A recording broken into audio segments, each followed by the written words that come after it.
ترکی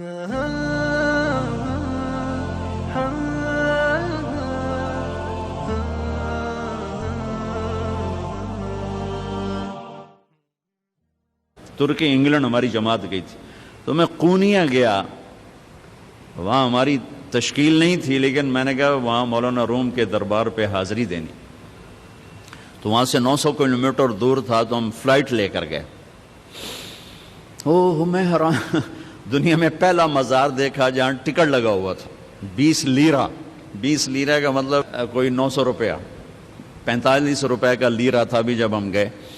تو دنیا کا واحد دربار دیکھا، مزار دیکھا جہاں ٹکٹ لگا ہوا تھا، اتنے لوگ آتے ہیں، اور حیرت کی بات ہے کہ غیر مسلم زیادہ تھے، مسلمان کم تھے، عورتیں مرد، اور وہاں کھڑے ہوتے ہیں، باقاعدہ ان کی ڈیوٹی ہے کہ وہ، چونکہ ہمارے مغرب کی عورتیں ہوتی ہیں بیچاری، بہت مختصر لباس ہوتا ہے، تو ان کو وہ دیتی ہیں پورا عبایا دیتے ہیں، وہ عبایا پہن کے جاتی ہیں، سر سکارف پہن کے جاتی ہیں، پھر دوسری طرف سے نکلتی ہیں تو اتار کے ان کے حوالے کر دیتی ہیں۔ تو انہوں نے، ترکی والوں نے اچھی خاصی کمائی بنائی ہوئی ہے۔ تو وہاں حاضری ہوئی تو مجھے یہ شعر یاد، شمس تبریز بھی ساتھ ہی، ان کی قبر ساتھ ہے، وہاں بھی ہمیں لے گئے۔ مولانا روم بڑے علم والے تھے، لیکن وہی خشک علم تھا جس میں کوئی معرفت کی چاشنی نہیں تھی، سوز و ساز نہیں تھا، سوز و گداز نہیں تھا، عشق و محبت نہیں تھی، خالی قیل و قال تھا۔ جیسے آج قیل و قال نے ہمیں توڑ کے رکھ دیا، مسجد سے بھی نفرت کی وہ ہوا چلی کہ فرقہ واریت کی آگ ایسی بھڑکی کہ روزانہ لاشیں گر رہے ہیں، نہ مارنے والے کو پتہ ہے میں کیا کر رہا ہوں، نہ مرنے والے کو پتہ ہے مجھے کیوں مارا جا رہا ہے، اور اس کے پیچھے ممبر پر بیٹھنے والے کو اللہ کا نہیں پتہ، اس کے اللہ کا رسول کا نہیں پتہ، اس نے، اور خاص طور پر میرے بر صغیر میں اتنی نفرت ہے کہ ایک دوسرے کو سلام بھی نہیں کرتے، مصافحہ بھی نہیں کرتے، ایک دوسرے کے پیچھے نماز بھی نہیں پڑھتے، انتہا ہو گئی ہے نفرت کی۔ تو مولانا روم بھی کچھ ایسے ہی تھے، مطلب ایسے سے مراد یہ نہیں کوئی فرقہ وادیت والے تھے، سر منطق فلسفہ کے بادشاہ تھے۔ تو مسجد میں حوض کے کنارے بیٹھے ہوئے درس دے رہے تھے، اور ان کی کتابوں کا ڈھیر، کلمی کتابیں وہ سامنے رکھا ہوا تھا۔ تو شمس تبریز آ گیا ننگے پاؤں، دیہاتی شکل، لگتا تھا یہ تو کوئی ان پڑھ جٹ آدمی۔ تو آ کر انہوں نے بڑے بھول پن سے کہا، مولوی صاحب این چیست، یہ کیا ہے؟ تو مولانا روم نے یوں دیکھا تو بڑے تکبر سے کہا، این است کہ تو نمی دانی، بھائی یہ وہ ہے جو تو نہیں جانتا، تو چٹا ان پڑھ، میں تجھے کیا بتاؤں یہ کیا ہے۔ وہ ایک دم آگے بڑھے، وہ کتابوں کو جو یوں دھکا دیا وہ ساری حوض میں جا گری۔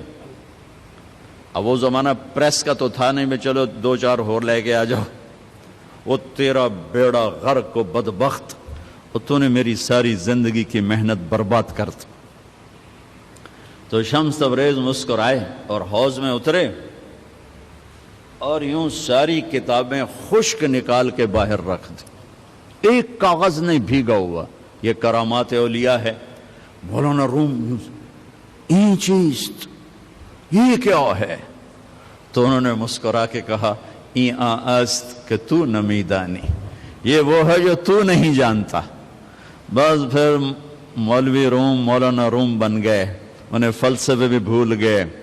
اس کو ہمارے شاعر خواجہ غلام فرید رحمت اللہ علیہ نے کہا ہے، سکھری تروش منصوری نو، ہن ٹھپ رکھ کنز قدوری نو، ہادی نہ سمجھ ہدایہ، کافی نہ سمجھ کفایہ، کر پرز شرع وقایا، ایو دل قرآن کتابے۔ یہ ہماری زبان کی شاعری ہے، سرائکی کی۔ مزدار قصہ تھا، آپ کو سنا دیا۔ کوئی چیز خود نہیں، تو اللہ تعالیٰ نے 4 قسمیں، 2 تاکیدیں کہ نہیں، میں نے ہی تمہیں بنایا ہے، تم خود بخود نہیں بنے۔ ام خلقوا من غیر شیء، ایک اور آیت، کیا تم خود بخود بنے ہو؟ ام ہم الخالقون، کیا تم اپنی ذات کے بنانے والے خود ہو؟ نہیں، تمہارا بنانے والا وہو الخلاق العلیم، تیرا بنانے والا ایک زبردست خالق ہے۔ عاص بن وائل آیا، اس کے ہاتھ میں ایک ہڈی تھی ایسی پرانی، اس نے یہاں رکھی اور ایسے مسلا اس کو، وہ ساری چورا چورا ہو گئی اللہ کے نبی کے سامنے، پھر پھونک ماری، وہ ساری ہوا میں اڑ گئی. کہنے لگا محمد تیرا رب اسے زندہ کرے گا؟ کیا تیرا رب اسے زندہ کرے گا؟ یہ تو ریت بن کے اڑ گئی. جبریل آ گئے فوراً کہ یا حبیب اللہ، یا رسول اللہ، میرے رب کا پیغام سنا دیں، پیغام سنا دیں. اولم یر الانسان انا خلقناہ من نطفۃ فاذا هو خصیم مبین. دیکھو دیکھو جس کو میں نے گندے پانی سے بنایا آج مجھ سے مناظرے کرتا ہے، مجھ سے مناظرے کرتا ہے. وضرب لنا مثلا ونسی خلقہ، اور مجھے مثالیں دیتا ہے کہ اسے کون زندہ کرے گا، اور اپنی پیدائش بھول گیا. قال من یحیی العظام وہی رمیم، کہتا ہے اس ہڈی کو کون زندہ کرے گا؟ قل، کہو میرے حبیب، یحییھا الذی انشأھا اول مرہ، اسے وہ زندہ کرے گا جس نے اسے پہلے بنایا تھا. وہو بکل خلق علیم، اس کو پتہ ہے میری مخلوق کہاں. میرے رب کا علم تو دیکھو، کتنے انسان چورا چورا ہو گئے اور کتنے ہم چورا چورا ہونے والے ہیں. کتنوں کو زمین کی جنبش نے، گردش نے، کروٹ نے قبر سے نکالا اور ان کی ہڈیوں کی ریت کو فضا میں بکھیر دیا. کتنے پانیوں میں بہہ گئے، جانوروں نے پھاڑ دیا، آگ میں جل گئے، قبروں میں رل گئے، اور ایک قبر میں 100 اکٹھے ڈال دیے گئے. اور پھر آ رہے ہیں آخری انسان تک چورا چورا ہو کے بکھر گئے. 7 چوپائے، 7 پرندے، 7 مچھلیاں، 7 جانور، ساری کائنات کی زندہ چیزیں سب کٹھی ہیں، اور ایک رب کا حکم ہوگا فَإِذَا هُم مِّنَ الْأَجْدَاثِ إِلَىٰ رَبِّهِمْ يَنْسِلُونَ.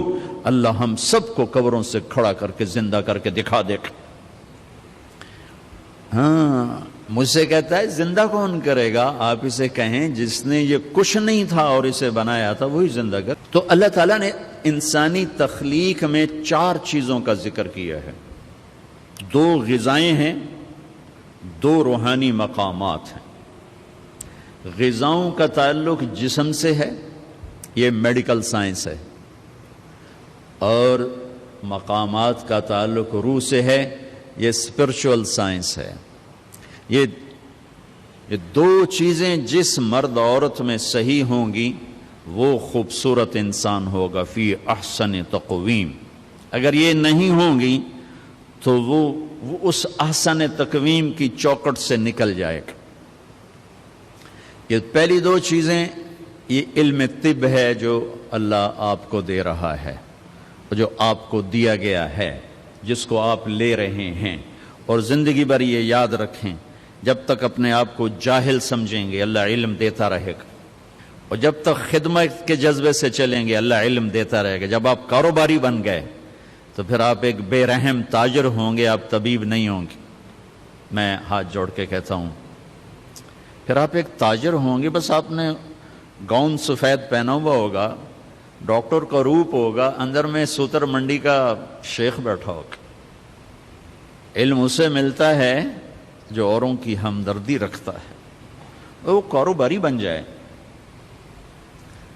میں بہت رویا کرتا ہوں. میرا بھائی بھی ڈاکٹر ہے، یہ میرا ساتھی، ہم گورنمنٹ کالج لاہور میں اکٹھے تھے. یہ پرنسپل بن گیا، میں مولوی بن گیا، مقدر کی بات ہے. تو میرا بھائی بھی چھوٹا ہارٹ اسپیشلسٹ ہے، بہت اچھا ڈاکٹر ہے. جس دیس میں مظلوم وکیل کے پاس جائے تو وکیل اس سے گاہک تصور کر کے ڈیل کر رہا ہو کہ میرا گاہک آ گیا، میرا گاہک آ گیا. اور مریض تڑپتا ہوا ڈاکٹر کے پاس جائے اور ڈاکٹر کہے گاہک آ گیا، کسٹمر آ گیا. پھر وہ اپنی فیس بھی الگ لے اور لیبارٹریوں کو ٹیسٹ کروانے کے لیے جو نسخے بھیجے تو اس کے پیسے بھی الگ لے. پھر کمپنیاں اس کو خرید کر 5 روپے کی بجائے 50 روپے کی گولی لکھوائیں اور وہ ادھر سے بھی لے تو میں ہاتھ باندھ کے کہتا ہوں وہ ڈاکٹر نہیں ہے، تاجر ہے۔ گاؤن سے کیا ہوتا ہے، کلینک سے کیا ہوتا ہے؟ ایک نے سوتر منڈی میں دکان کھول لی، ایک نے ایک ڈاکٹر کا بورڈ لگا کے کلینک بنا لیا، دونوں ہی تاجر ہیں۔ ایک نے ہائی کورٹ سپریم کورٹ کا وکیل کا پھٹا لگایا، تاجر ہیں، تاجر ہیں۔ وہ ڈاکٹر بن کے بیٹھا تو سفید گاؤن میں سیاہ شکل بن گیا کہ جس کو صرف پیسہ چاہیے، اسے مریض کی ہائے بھی نہیں سنی جاتی، مریض کا درد بھی نہیں اس تک پہنچتا۔ اور وکیل بنا تو وہ ایک تاجر بن گیا، تاجر بنا تو ایک دھوکے باز بن گیا، فراڈیا بن گیا، طاقتور بنا تو فرعون بن گیا، فقیر بنا تو ناشکرا بن گیا، چور ڈاکو بن گیا۔